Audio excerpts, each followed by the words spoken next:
मुंबई की रात थी। बारिश के बूंदें शीशे पर गिर रही थी।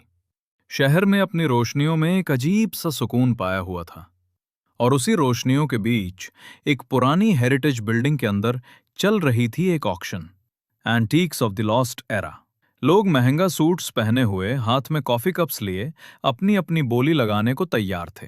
उस भीड़ के बीच बैठा था आर्यन कपूर, 24 साल का यंग बिजनेसमैन जो अपनी एक सक्सेसफुल सोलर एनर्जी कंपनी का मालिक था। अमीर, स्मार्ट और सबसे बड़ी बात, ईमानदार। उसके दोस्त हमेशा कहते थे, आर्यन, तेरे पास पैसा भी है, लुक्स भी, नाम भी, पर दिल से तू अब भी वही सिंपल लड़का है। आर्यन बस मुस्कुराता था। उस रात भी वो ऑक्शन में अपने दोस्त राघव के कहने पर आया था, भाई, तू कुछ खरीदता क्यों नहीं? ये तो तेरी फील्ड नहीं है। आर्यन ने हंसी के साथ कहा, मुझे इन पुरानी चीजों में कोई इंटरेस्ट नहीं राघव, मैं सिर्फ तेरे साथ आया हूं। तभी स्टेज पर एक पुरानी गोल्डन बॉक्स लाई गई। ऑक्शनीर ने अपनी हैवी आवाज में कहा, लेडीज एंड जेंटलमैन, ये अंगूठी 400 साल पुरानी है। कहा जाता है इसके अंदर एक राज छुपा है जो सिर्फ किस्मत वाले ही समझ पाते हैं। सब लोग हंस दिए, पर आर्यन का ध्यान उस अंगूठी पर जा चुका था। एक ब्लू सफायर स्टोन था बीच में, और उस पर लिखा था कुछ अजनाबी अल्फाज, पुरानी अरबिक जैसी भाषा में। क्यों पता नहीं, पर उस अंगूठी को देखते ही आर्यन के दिल में एक अजीब सा खिंचाव हुआ। ऑक्शन शुरू हुई। 1 लाख, 2 लाख, 5 लाख, 10 लाख। सब रुक गए। तब आर्यन ने बिना सोचे बोला, 50 लाख। सबकी नजर उस पर थी। Sold to mister Aryan Kapoor. Raghav ने हैरानी से कहा, तू पागल हो गया है क्या? आर्यन बस मुस्कुराया। उसने वो अंगूठी अपने हाथ में ले ली, और उसे अंदाजा भी नहीं था कि ये छोटी सी चीज उसकी जिंदगी का सबसे बड़ा मोड़ बनने वाली है। उस रात देर हो गई थी। आर्यन अपने पेंट हाउस में अकेले बैठा था। बारिश रुक चुकी थी, सिर्फ समुंदर की लहरों की आवाज आ रही थी। उसने अंगूठी को टेबल पर रखा और उसे घूर कर देखने लगा। ब्लू सफायर में चांदनी की रोशनी चमक रही थी। अचानक लाइट फ्लिकर हुई, ठंडी हवा का एक तेज झोंका आया और एक नीली धुआं सी हवा कमरे में फैल गई। आर्यन ने आंखें छोटी कर देखा और सामने एक लड़की खड़ी थी। लम्हे लम्हे से बाल, नीली आंखें और एक रोशन सी चमक उसके आसपास। उसने हंसी के साथ कहा, सलाम मेरे मालिक, मैं जरा हूं। तुम्हारी जिन्नादी आर्यन थोड़ा पीछे हटा।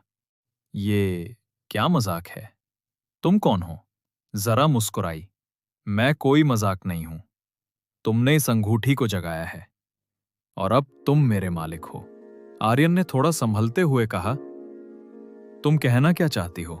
जरा ने धीरे से बोला, तुम्हारे पास 3 ख्वाहिशें हैं, जो चाहो मांग लो और वो तुम्हें मिल जाएगा। आर्यन हंसा। 3 ख्वाहिशें? सीरियसली? मुझे कुछ नहीं चाहिए जरा, मैं सब कुछ खुद कमा चुका हूं। जरा ने उसे हैरानी से देखा। सब लोग कुछ न कुछ मांगते हैं, तुम क्यों नहीं?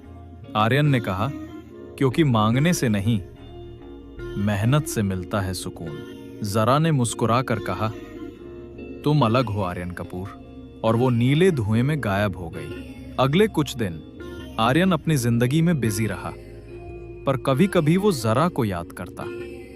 कभी कॉफी के दौरान, कभी ऑफिस के बाद उसकी याद आती, और कभी कभी वो जरा को बुलाता भी। जरा आती और दोनों बातें करते, मुंबई के सनसेट्स, समुंदर और लाइफ के बारे में। जरा को दुनिया अजीब लगती थी। यहां लोग वक्त के पीछे भागते हैं और प्यार से डरते हैं, वो कहती। आर्यन हंसता, शायद इसीलिए मैं तुझे पसंद करता हूं, तू अलग है। जरा मुस्कुरा जाती, पर उसकी आंखों में कुछ और होता, एक गहरा सा इमोशन। एक दिन आर्यन की कंपनी को बड़ा नुकसान हुआ। एक इंटरनेशनल डील टूट गई और उसका प्रोजेक्ट बंद होमिनेट के कागर पर था। टीम डीमोटिवेटेड थी। आर्यन चुपचाप अपने कैबिन में बैठा था। तब जरा सामने आई। मुझे कह दो आर्यन, एक ख्वाहिश मांग लो। मैं सब ठीक कर दूंगी।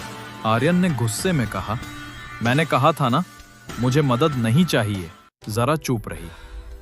उसमें देखा, आर्यन रातों रात काम कर रहा है, स्ट्रेस में है, बिना खाए बिना सोए। उससे बर्दाश्त नहीं हुआ। उस रात उसने अपनी ताकत का उस किया और सुबह जब आर्यन ऑफिस आया, सब कुछ ठीक था। डील वापस मिल गई थी, पर जरा ठकी हुई थी। उसका चेहरा पीला पड़ गया था और उसकी नीली रोशनी कम हो गई थी। आर्यन ने गुस्से में पूछा, जरा, ये सब तुमने किया? जरा ने धीरे से कहा, मैं। आर्यन टूट गया था। वो हर रात उस अंगूठी से बात करता, पर कोई जवाब नहीं मिलता। एक दिन उसे एक पुरानी किताब मिली। उसमें लिखा था, जिन के बंधन को सिर्फ एक चीज तोड़ सकती है, सच्चा प्यार। उस रात वो उसी जगह गया जहां उसने पहली बार वो अंगूठी खरीदी थी। उसने अंगूठी को अपने हाथ में लिया और दिल से कहा, जरा, अगर मेरा प्यार सच्चा है तो लौट आओ। हवा तेज चलने लगी, ब्लू लाइट चमकी और उसके सामने जरा थी, इस बार इंसान के रूप में। उसने धीरे से कहा, आर्यन। आर्यन ने उसे गले लगा लिया। अब कोई जादू नहीं, सिर्फ तू और मैं। जरा मुस्कुराई और उस पल में सब कुछ रोशनी से भर गया। कुछ महीने बाद आर्यन और जारा की छोटी सी शादी हुई, समुंदर के किनारे, सिर्फ दोस्तों के बीच। जरा अब इंसान थी और आर्यन का हर दिन उसके साथ एक नई कहानी बन गया था। उस अंगूठी को आर्यन ने एक ग्लास बॉक्स में रखा और उस पर लिखा, प्यार वही जादू है जो हर बंधन तोड़ देता है। कैमरा धीरे धीरे समुंदर की तरफ जूम आउट करता है। बारिश फिर से शुरू होती है और आवाज आती है। हर दिल में एक जरा होती है, बस उसे पहचानना पड़ता है।